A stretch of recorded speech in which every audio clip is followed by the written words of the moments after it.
clearly, what Ryan was saying is not in line with the work there from known during that press conference on Saturday. There are so many questions still that people are going to need answers for.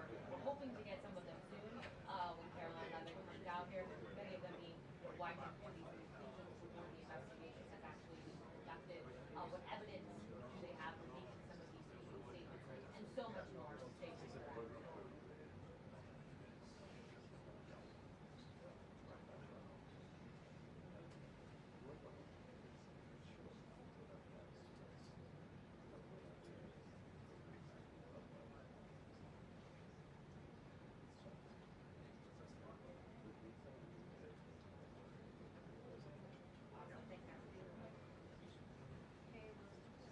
Sorry.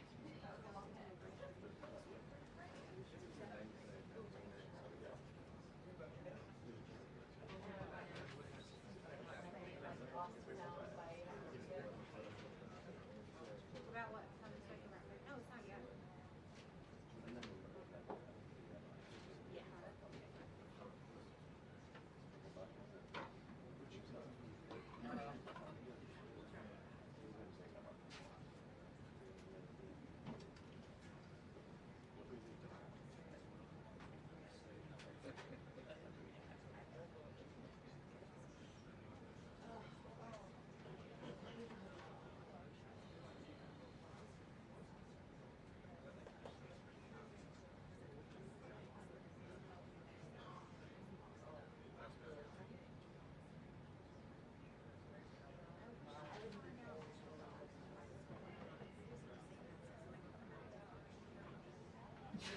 Like I don't feel comfortable. Like I feel like, do you want me to do something?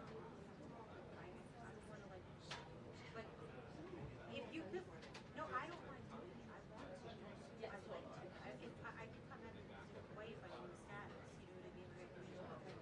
Let's meet up and have a coffee and talk about it. But or else I feel like when I put my check. Yeah. Oh my God. What's the savings? If you can find that out from Right. You know, if he's not, it makes it so much different. No, you should. You should reach out. And if he doesn't reply, I will. Hopefully I'm not watching You're not getting the satisfactory answer. But find that out because I can judge I'm not posting if I feel comfortable that I'm not stepping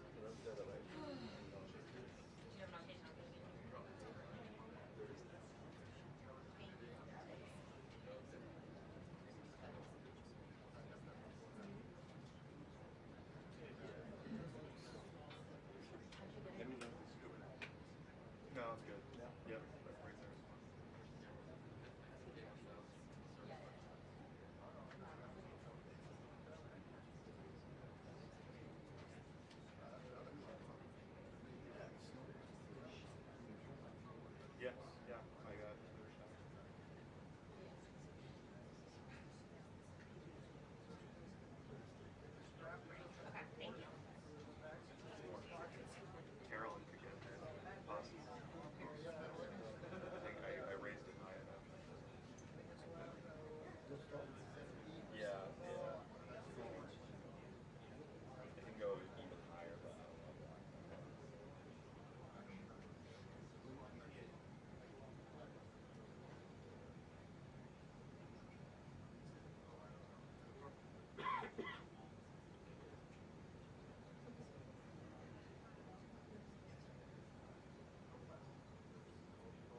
afternoon, Jackie. Thank you for that.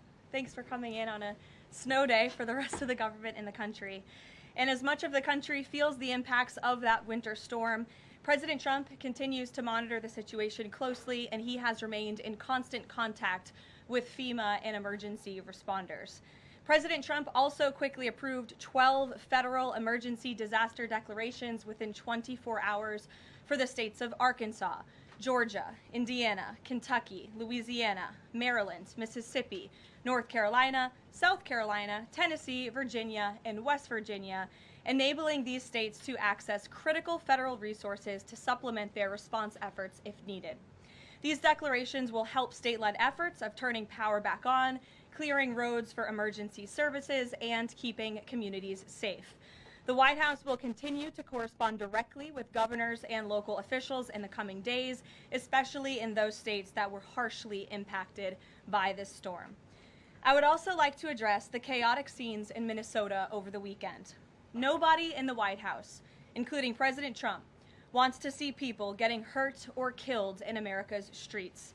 This includes Renee Good, Alex Preddy, the brave men and women of federal law enforcement, and the many Americans who have been victimized at the hands of illegal alien criminals. Saturday's shooting remains under active investigation by Homeland Security Investigations and the FBI. The Customs and Border Protection is also conducting their own internal review. As President Trump said yesterday, the administration is reviewing everything with respect to the shooting, and we will let that investigation play out. But let's be clear about the circumstances which led to that moment on Saturday. This tragedy occurred as a result of a deliberate and hostile resistance by Democrat leaders in Minnesota.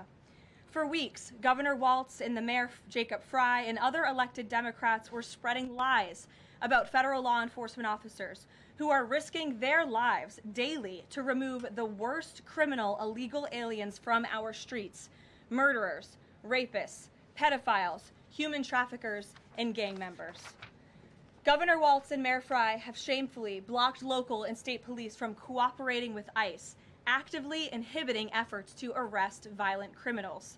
They have also used their platforms to encourage left-wing agitators to stalk, record, confront, and obstruct federal officers who are just trying to lawfully perform their duties, which has created dangerous situations threatening both these officers and the general public and Minnesotans alike.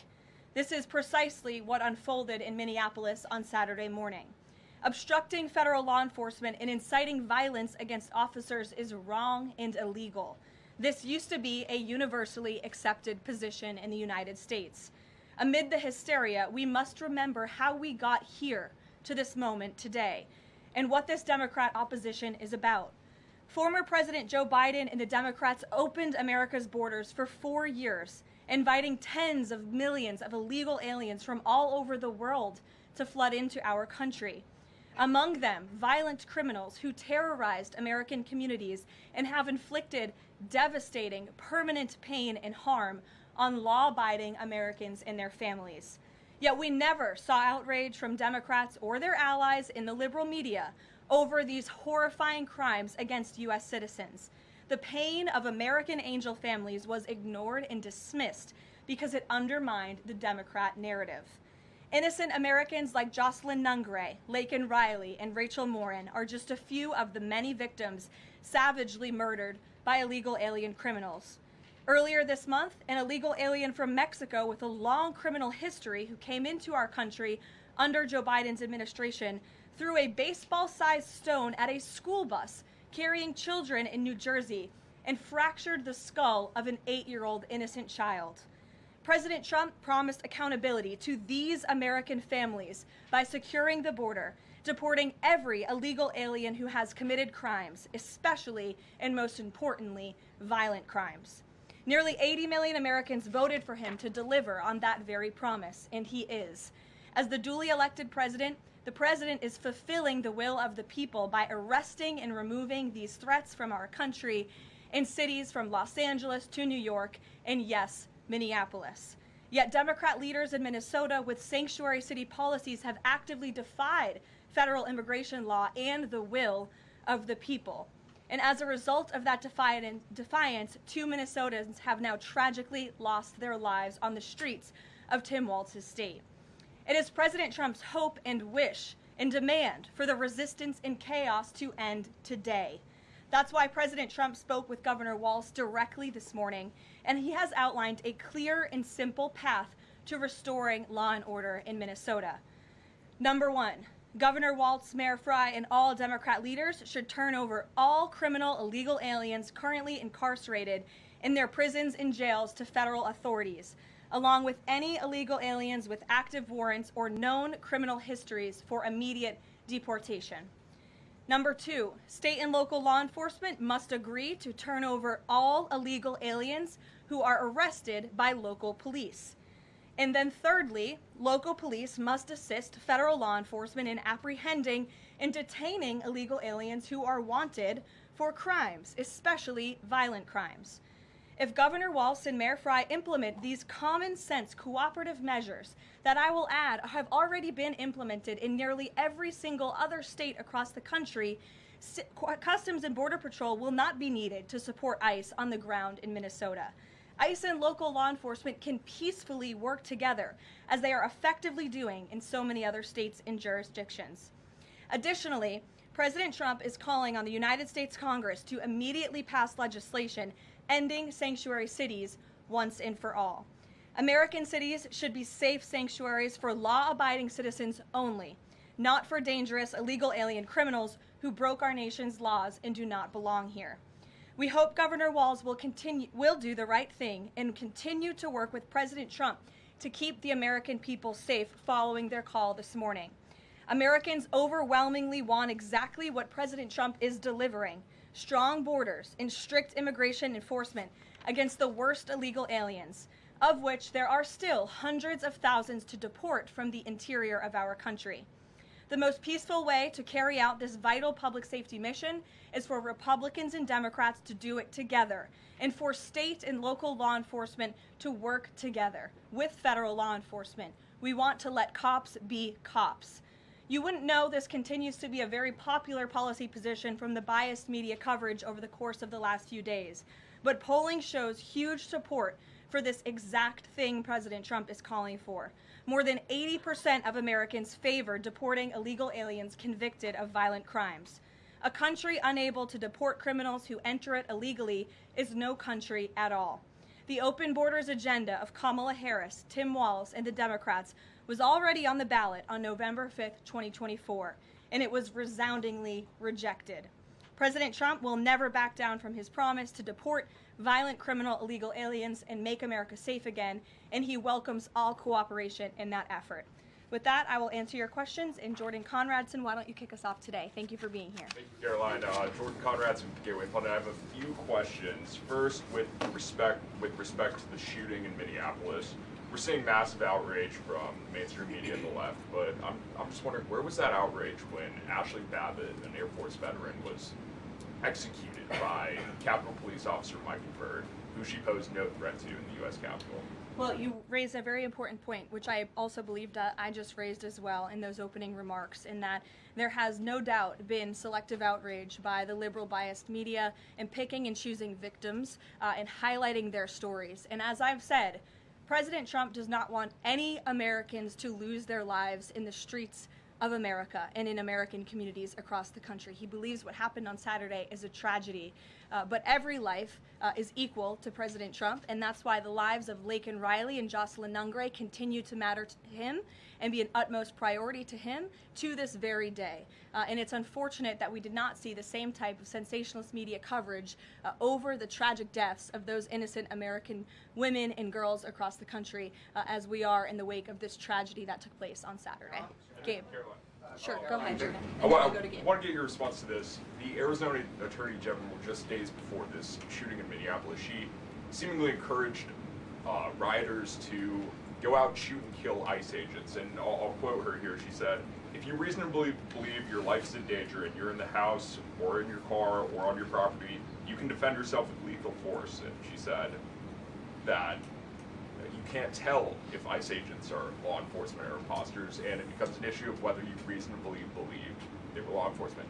Do you have a response to that, and does the White House believe that she should be held accountable for Well, these remarks? such dangerous rhetoric, as I pointed out, is exactly what has brought us to this position today, where you have elected Democrat officials across the country who are encouraging left-wing agitators and crazy people to go out and unlawfully obstruct lawful immigration enforcement. Again, these brave men and women of ICE and Border Patrol and the federal enforcement are just trying to do their jobs to enforce our nation's immigration laws and to go after the worst of the worst in this country. I would encourage everyone in this room, and I would encourage the Arizona Attorney General to look at the video of an ICE agent in Minneapolis. He was approached by left-wing agitators who were honking their horns and were screaming slurs at him, and he rolled down his window and he said, "What are you doing? I am out here trying to catch a child predator, somebody who has convicted crimes against an innocent child, and you are trying to obstruct me from doing my job."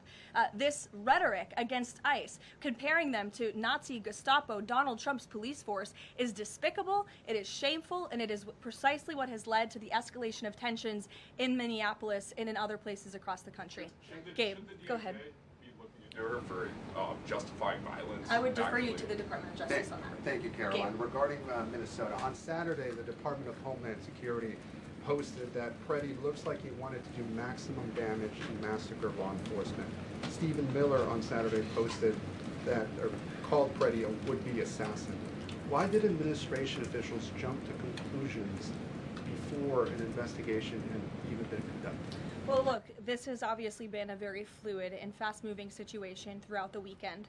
As for President Trump, whom I speak for, he has said that he wants to let the investigation continue and let the facts lead in this case. With regards to the deployment of Tom Homan to Minneapolis, should the deployment of Mr. Homan to Minneapolis be seen as a sign that the president is dissatisfied with how the officials on the ground had handled the incident? No, Mr. Homan is doing an exceptional job, and he has been working with Secretary Noem and President Trump over the course of the last year.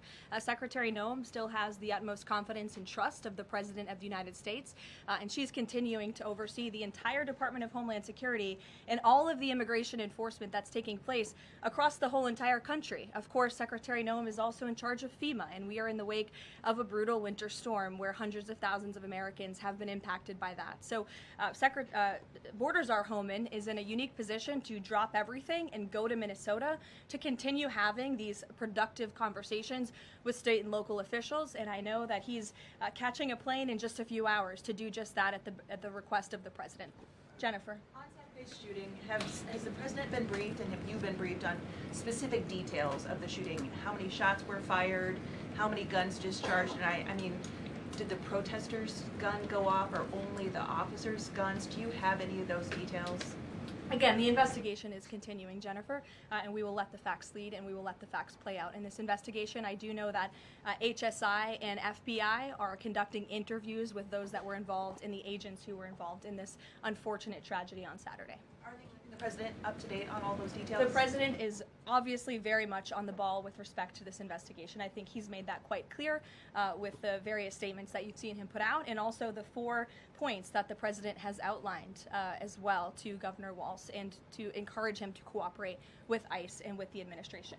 Mary. Thanks, Caroline. To follow on Gabe's question, Secretary Noem said Alex Preddy committed an act of domestic terrorism. Stephen Miller labeled Preddy a domestic terrorist. Does the president agree with them?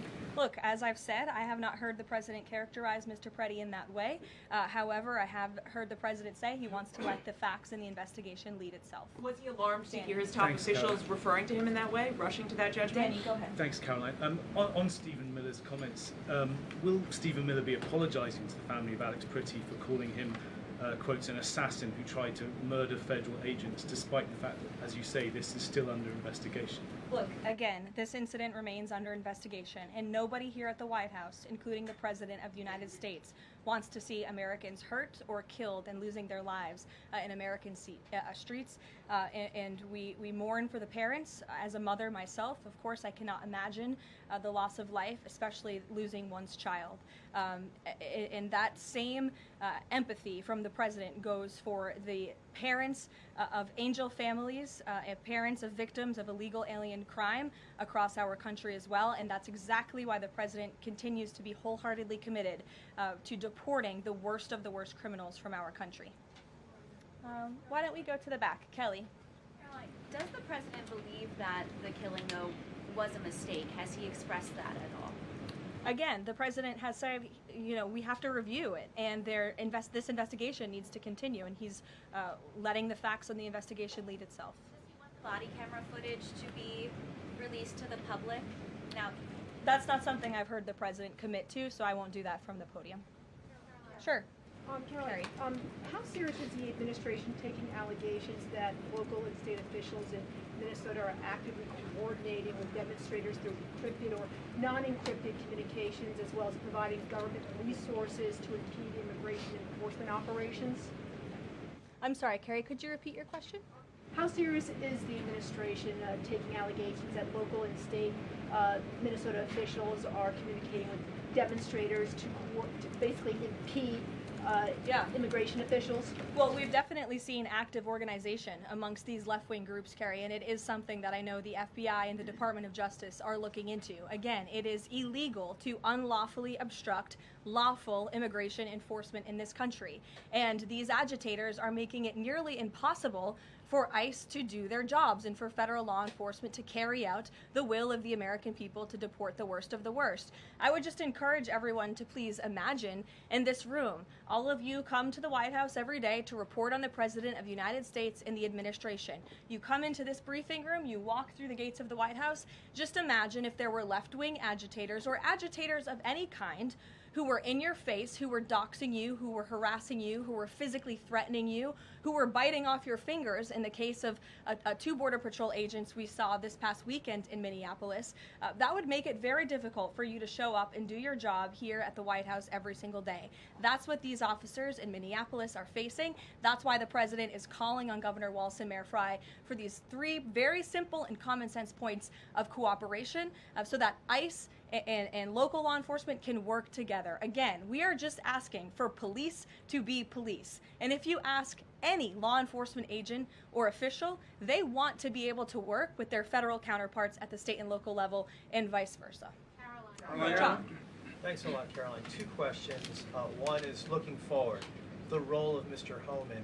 Is he being sent by the president to diffuse the situation that exists right now on the ground? Is he the point person essentially for the White House in terms of trying to tamp down the tensions that exist right now in Minnesota? Well, Mr. Homan is the point person for cooperating with state and local authorities and corresponding with them, again, to achieve this level of cooperation to subdue the chaos on the streets of Minneapolis. And I would just point out that Mr. Homan is someone who has been lauded for many, many decades for his experience working in law enforcement. In fact, this is a Washington Post headline from 9 years ago, 2016. Meet the man the White House has honored for deporting illegal immigrants. And I would remind everyone in this room that it was former President Barack Hussein Obama who awarded a medal to Mr. Homan. So he's obviously very qualified. He has the full trust and faith of the president.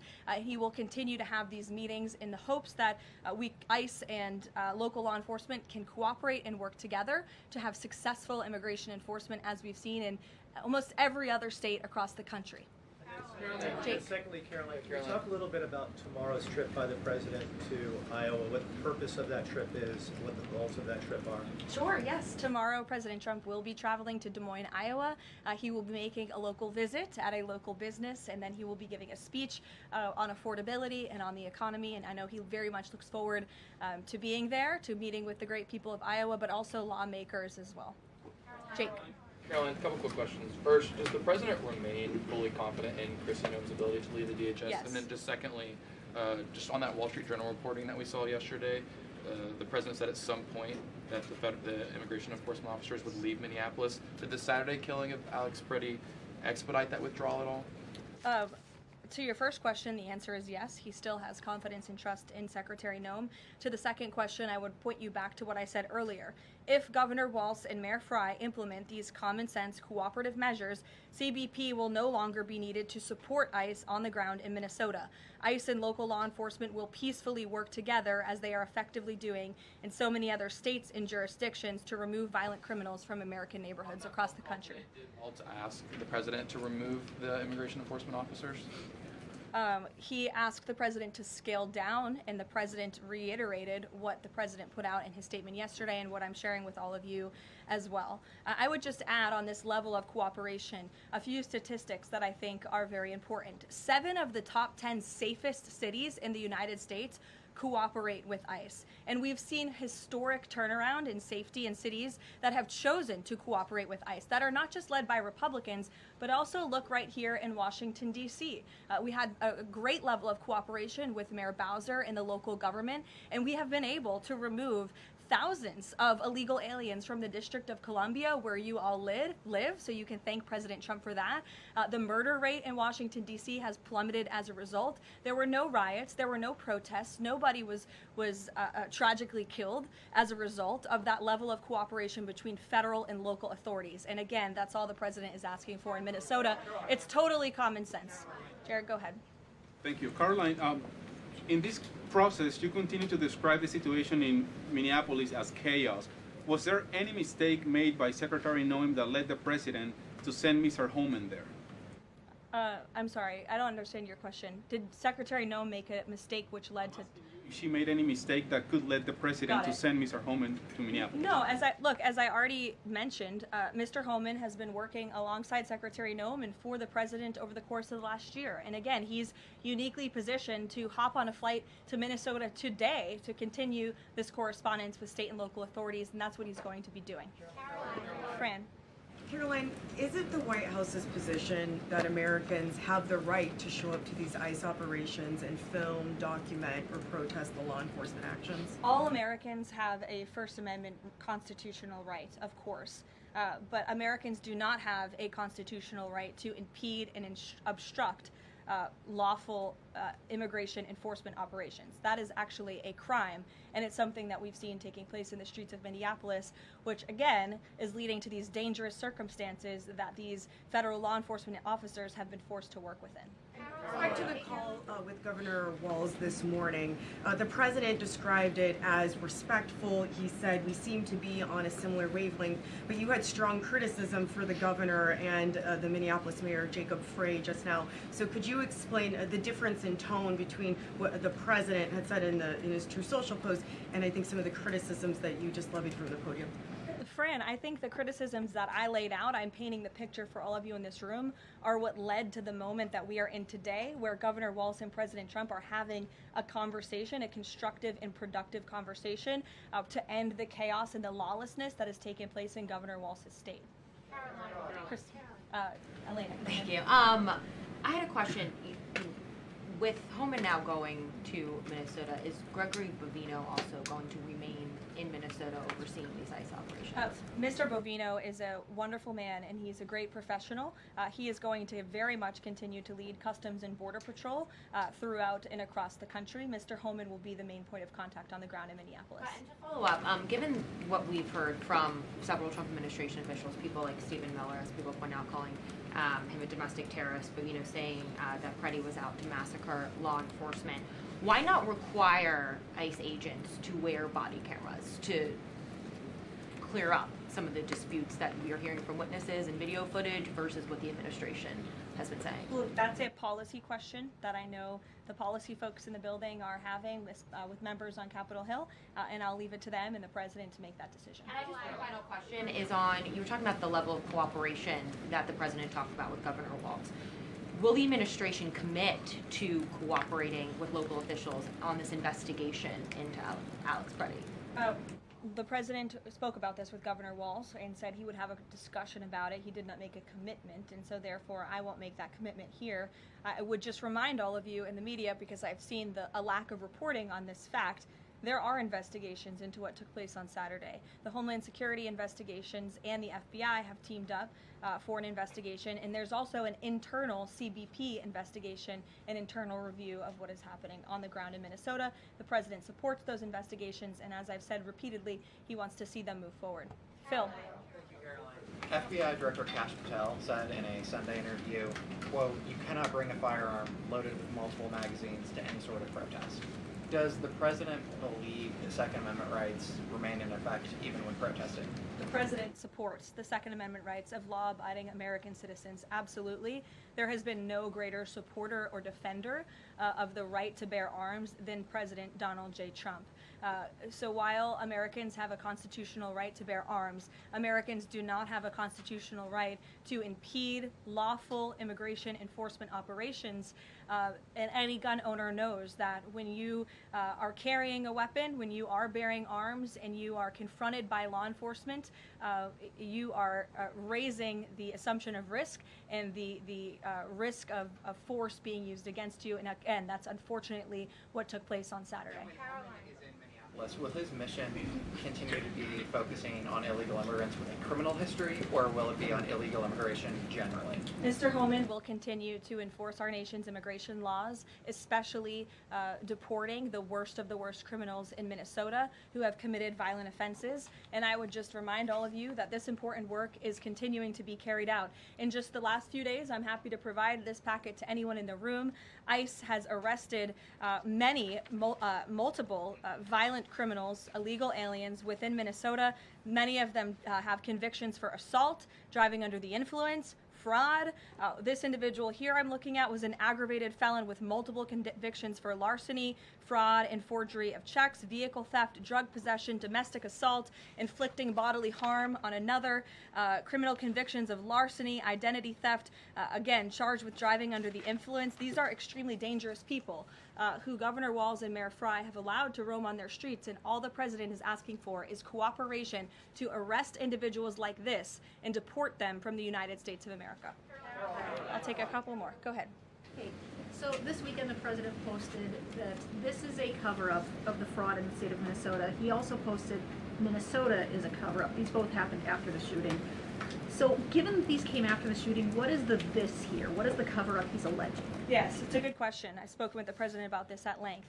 What the president is referring to is the fact that you have Governor Walz and, again, the mayor, who have been encouraging these left-wing agitators to come out and to harass and to dox and to threaten ICE and to make this conversation about and smear lies about federal law enforcement who, again, are just trying to do their jobs in an attempt to distract from the widespread, massive fraud that has taken place in their state.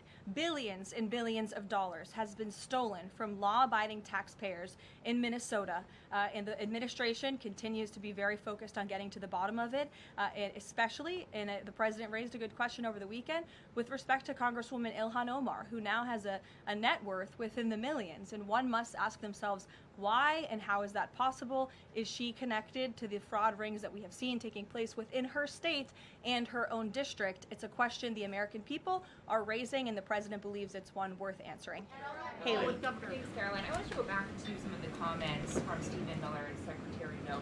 You've made clear the president wants to see the investigation play out when answering some of the questions on the specific details. Is he concerned that some of those definitive statements made by other officials risks public perception of the credibility of those investigations now playing out? Again, the president believes that these investigations are credible, they are continuing, they are active, and he wants to let them play out. Alex. Caroline, thank you. Is the administration willing to separate DHS funding from other funding bills in order to avoid a broader shutdown?